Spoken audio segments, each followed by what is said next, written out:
We started photography in 2010, February. Yes. Yes, that's close to 11 years ago. Yes. Yes, and he started first, then I roped in much later. Yeah. A year later. Yeah, a year later. Yeah. 2011.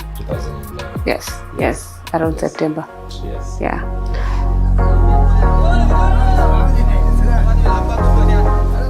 Mine was a bit of it, because I had just finished my undergrad, and then I did a master's, and then a master's in business administration. So, but my concentration was entrepreneurship.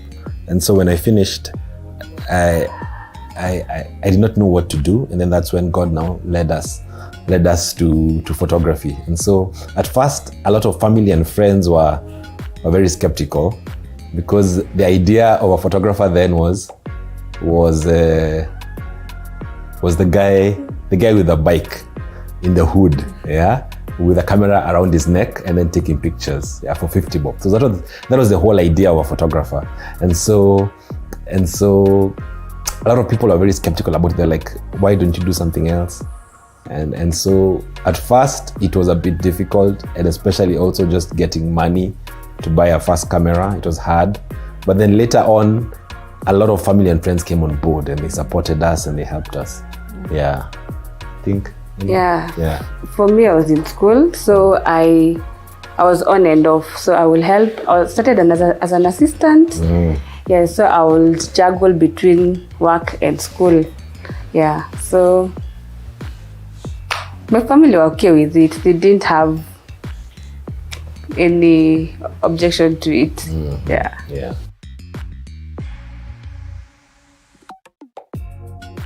It's been hard for me. It's not been an easy balance, because as a mother, I will my balance will fall on the family before before work. So I find myself mostly on taking care of the home, basically making sure everybody is okay. For me, work has been second. Yes, because I let it Ben handle most of it, and then I make sure the family is fine. Yes. Yeah. I think Adonis answered it very well, that it's a balance, and the bad thing, it's a weighing balance. So there's family on one side and there's work, and so the whole idea is to try and keep the balance straight. But most of the time we fail, especially now for me on the other side is that I am more on the work as compared to the family. And so it's a very difficult balance to do, and God has been just helping us that for us not to really focus on work and forget family, but for us to be able to do them both, and hopefully that everything will come out well. Yes, at the end of the day.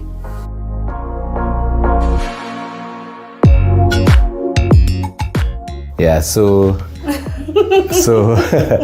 we began in 2010, as I mentioned that I was just finishing my master's. So I was doing my thesis, and then that is when we were trying to figure out what to do in terms of business, in terms of work. What can we be able to do so that we can be able to, because that time I was employed, but I was hardly making ends meet. So there was a lot of things that we were doing, and we needed money just to survive and to make things work. And so that's when one day we were in our house, and then we felt God putting this thing in our heart. What do you have in your hands? Like the same thing that he said to Moses on the burning bush. And so when I looked at my hand, I had a phone with a 2-megapixel camera. And so that's when it dawned on us that maybe photography has something to do with our future. And so that was the first time that it hit us that, hey, by the way, we can do photography. So before then, I never dreamt or imagined, we never imagined that we'll be photographers. Yeah, so just love taking pictures with our phone and then uploading them on Facebook, which was becoming popular then. And so that's how we started. And so I started taking pictures of Gathoni, of my friends at church, and then uploading them on Facebook, and then doing it slowly by slowly. And then that is when one girl, she just DM'd me and she asked me, Ben, I love your pictures. How much will you charge me for a shoot? And so that's when it hit us that, oh my, you mean this can be a business opportunity? And so one of Gathoni's friends had a camera. So we borrowed a camera, started practicing with it.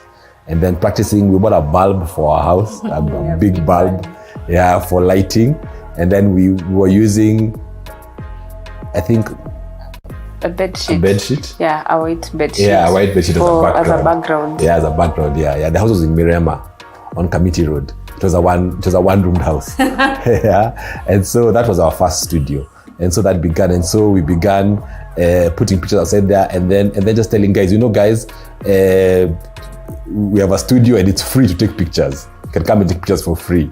And so that's when now very many people started asking us by a DM. But for us, it was practice. It was practice. As you know, these are things that your first 10,000 pictures are your worst. So our goal was to get rid of the 10,000 pictures before we start charging people for it.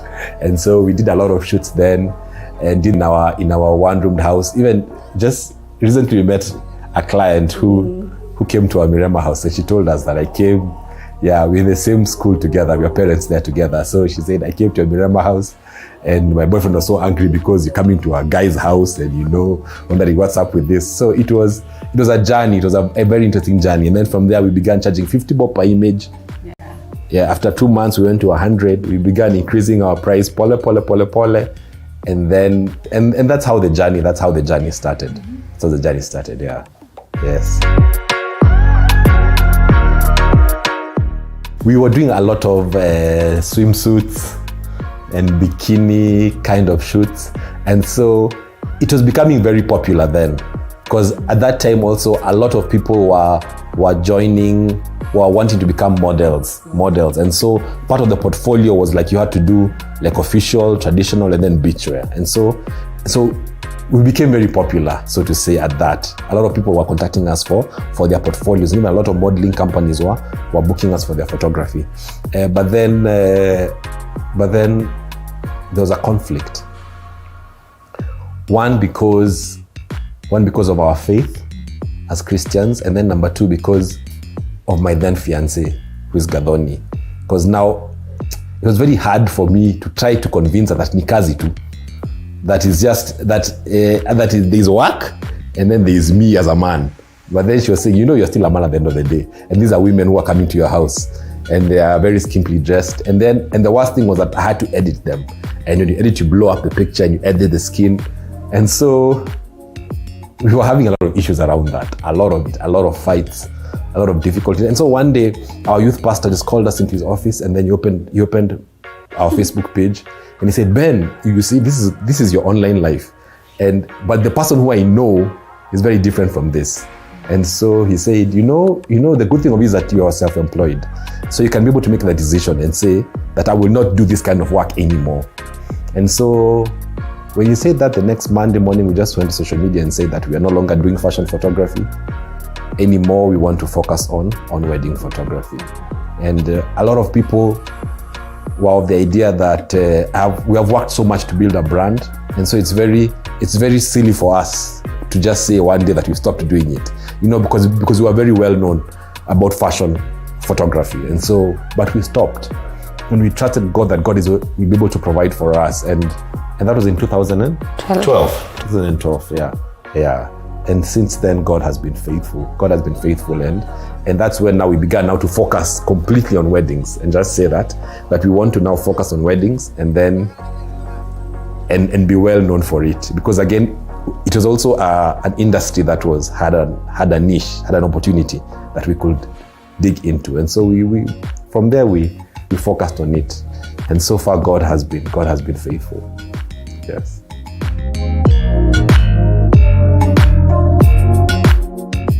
It's been quite a journey. So we focused now on doing weddings alone, and then now that was in 2012. So around 2013 we decided to have to open a company whereby we'll have we'll rope in other photographers. Yes. And now have like we to offer now wedding photography and videography. That didn't go well actually, and it failed miserably. And we closed it down end of 2013. And we said we won't try doing opening a company and dropping in any more people. We just do it by ourselves. So we did that for a few years, and then in 2016, one of our friends advised us to look into it again, because and we did it. Got another partner, and we started. We just started. Same. Got a house. It was a 2-bedroom house. And in Rwaka. Got a few props and opened the doors for people to take pictures. That was in 2016. October.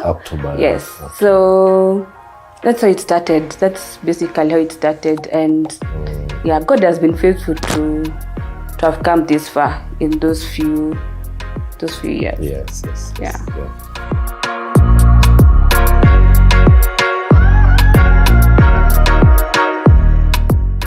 Okay, so we opened a second branch November last year, 2020. And so we always had the idea of growing in terms of branches, and then but the difficult thing was just differentiating ourselves, as in to be able to get a clientele who will be able to afford us and who will be able to trust us. And so we always wanted to open in a mall. So the first studio is here in Parklands, which was in an apartment, and so we wanted to have more visibility. And so we went to a mall, and definitely a mall was very different, because now you're very exposed. So in terms of your staff, in terms of your customer service, and so the challenge has been to come up with a business model that can be replicated.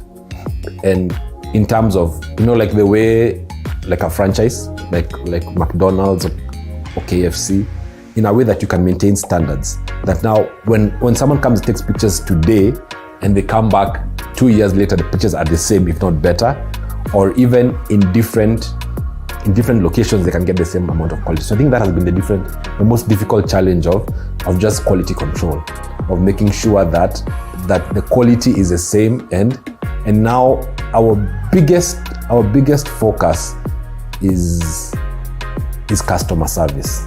Customer service and customer care, for us to make sure that we give the best kind of service to our customers. Once in a while we do some baby bumps. So when our clients get babies or when they're pregnant, so we shoot them also. And then also families. Families also. So families also. And also engagement shoots. Engagement shoots are shoots that we do before a couple gets married. So we also do a lot of that, but mostly our focus is weddings.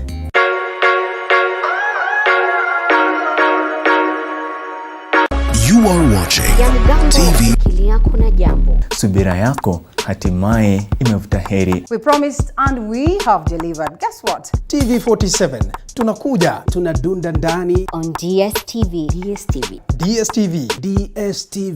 on DStv. Channel 268.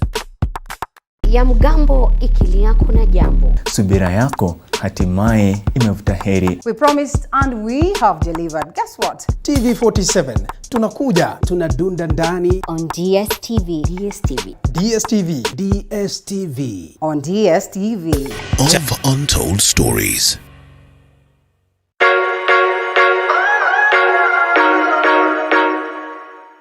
Difference between a bad and a good photographer is, as I said, art is very subjective. That means that everyone has a different opinion on your work. Some people will love your work, and some will completely hate it. And so for me, I think what I'd advise a photographer is, don't think your work is bad, but just put your work out there. And when you're putting your work out there, you are differentiating yourselves in terms of you're attracting and you're repelling. So you're attracting your kind of clientele and you're repelling. Let me give you a story as I finish off. I don't remember her name. She's a lady who lived, I think, in London a long time back. You remember her name? I don't remember her story, but let me just tell you the story how it is. That this lady used to take pictures every day. She was a street photographer. She was a nanny. She used to have a camera, she sling it over her head and walk around taking pictures. But she thought that my photos are so bad that I cannot let anybody see my pictures. And so she used to take these pictures and put them in film in suitcases in her room. Because she thought that my photos are so bad that I don't want people to see them because they are so terrible. And so she did this over like, I think 40 years, and then she passed on. And so because she had no family, the government took and auctioned off her possessions, so to say. And so someone went and bought these suitcases for a little money. And then he discovered these rolls of film in black and white. So he went to print them out. He was amazed. He was astonished that this was such amazing work. And so he began printing out this work and having exhibitions around the world. And they became so popular. And everybody was like, she died such a poor woman. No one even knew. And it is because in her mind, she thought that I'm a terrible photographer. The world doesn't need to say this. And so for me, I'll advise anybody outside there is absolutely no bad photographer. Art is very subjective. The same way as there is no ugly woman. There is not even one. It's subjective. I can say she's ugly. Some people say she's very beautiful. So what I'll say is that just take the step and share your work. And when you share your work, some will criticize. Some will criticize. So just choose what to sift. So sift through the good criticism and reject the bad. But just know that there's nobody who is a bad photographer. We are all good. That we are all different. Yes. So my favorite lens is so right now we are using a Fujifilm X-T3 system. So Fujifilm is a vintage Fujifilm, but they have modernized it and they're using it's called a mirrorless camera. It's a modern one. So it is a big upgrade from the 2 megapixel camera that we began with. It's a very huge upgrade. And so for me, my favorite is a 56 millimeter. So it is a fixed lens. It is a prime lens. And so I like it because I like the way it looks. I like the way it feels. And I like the way it's able to capture very good detail. Yes, so I think that's my favorite. Gadoni, do you have a favorite? Yeah, I do. I don't do a lot of shooting. I do a lot of the managerial bit of it. Yeah. So I let Ben do the shooting. Yeah. And the support. Yeah. Yes.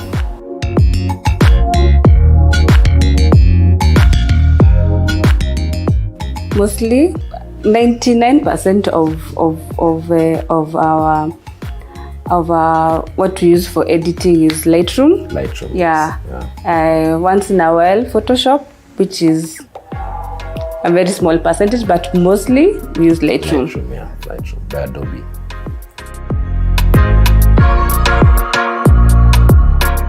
For me, I would not want to live. I do not want to live in my children's lives. I want them to be just by themselves. They want to become doctors. They want to become. Actually, none of them has ever told us they want to become a photographer. They want to be different things. They want to be doctors, firemen, police officers. We like. We let them be. If they don't want, it's fine. It is. It's okay. It's fine. But we'll want them to learn the aspect of business. I think that is what we'll want our children, not really becoming a creative, but to have the business acumen in them. Yes. Yeah.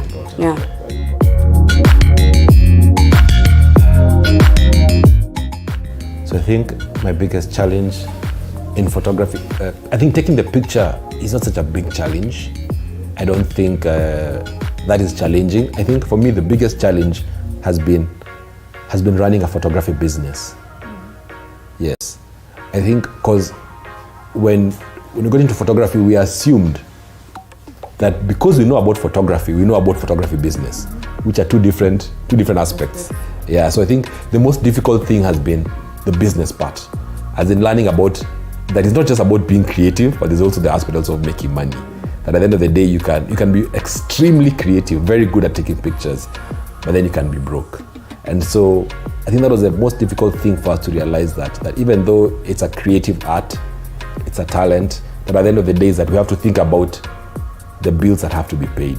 And so I think that has been the most steepest learning curve for us, is that for us getting to not only learn about the art or learn about pictures or composition or posing or lighting or all these other aspects, but also learn about that you have to know how to run a business and how to run a business that is profitable. At the end of the day, that now you'll not be just doing pictures and then at the end of the day not making ends meet. Yeah, so that's my side. I think if advice I will give an upcoming photographer, I think it's the advice I will give myself when you were starting photography. Yeah, to learn how to learn not only perfect your skill, but also get all opportunities to learn about the business bit of it. I think that is, yes, because the skill you have the skill to become. By the time you're telling yourself you want to become a photographer, you already have the skill. You already know what you want. But the business bit of it is where now most creatives are unable to balance, or people don't really take it as a part of the consideration that as much as you're a creative, you're also a business person. So I think is to learn more, get every opportunity to learn about business, how to run a business, how to serve your customers better, how to the many different things about money management, the financial bit of it. Yes, yeah. So as much as you want to, as you have the skill, learn about the business bit of it.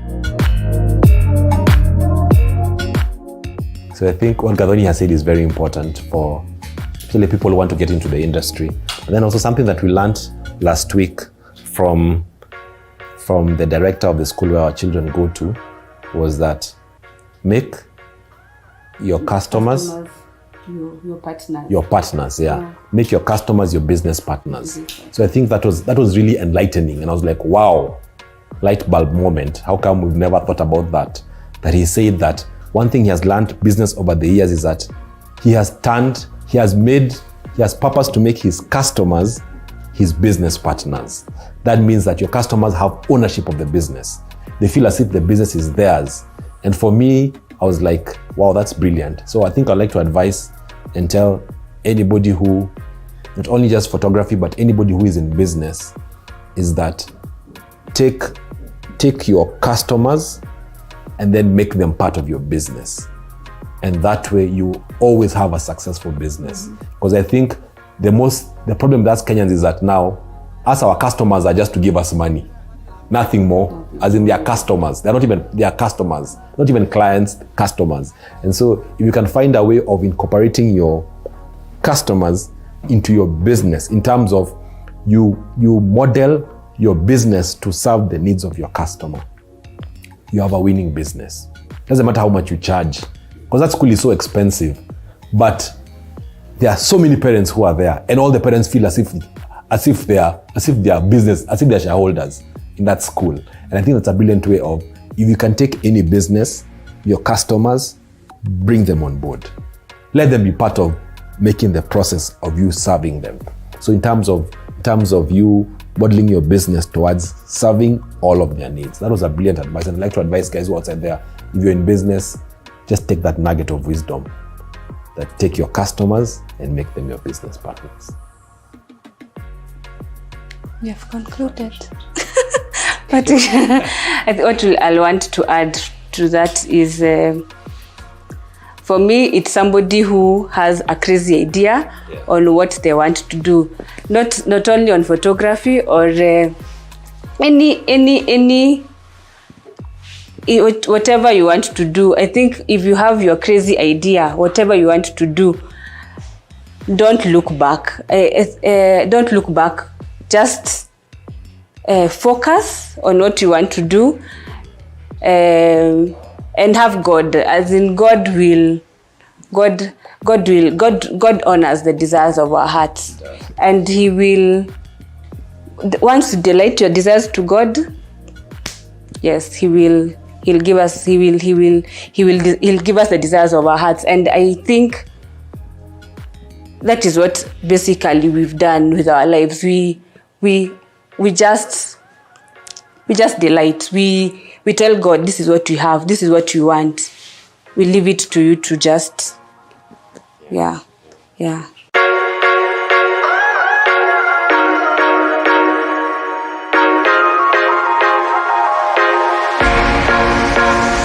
Naitwa Jeffrey Washira, nafanya kazi ya kushona viatu.